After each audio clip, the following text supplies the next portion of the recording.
Yeah, yeah, ah.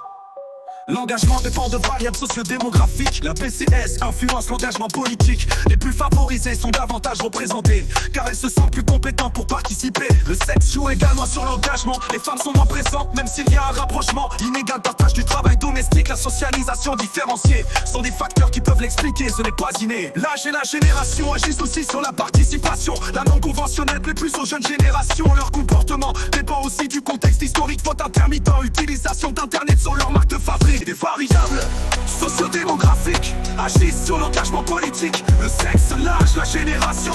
La PCS, le niveau de diplôme rentre dans l'équation. Le diplôme que les centrales vont participer. Les plus instruits se sentent compétents pour s'engager. Car si tu le sais, parle même de sens caché. De multiples variables dans l'engagement sont donc impliquées. Des variables sociodémographiques agissent sur l'engagement politique. Le sexe, l'âge, la génération. La PCS, le niveau de diplôme rentre dans l'équation.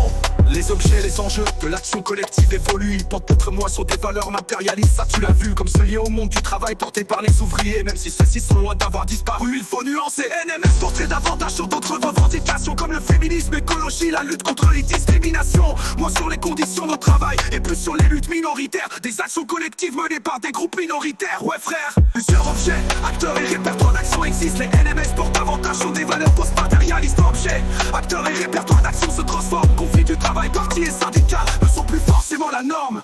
Ainsi les acteurs eux aussi se sont diversifiés. Les partis politiques, les syndicats sont concurrencés par les associations, les coordinations, les groupements. Des acteurs plus informels qui sont de plus en plus importants. Plusieurs objets, acteurs et répertoires d'action existent. Les NMS portent davantage sur des valeurs post-matérialistes. Objets, acteurs et répertoires d'action se transforment. Conflit du travail, partis et syndicats ne sont plus forcément la norme.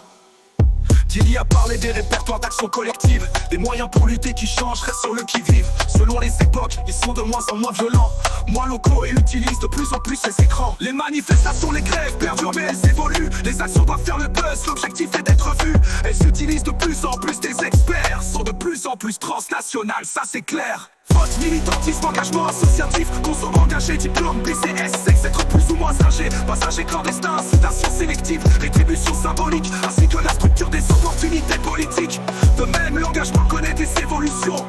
Nouveaux objets, acteurs et répertoires d'action. Voici tout ce qu'il faut retenir de cette leçon.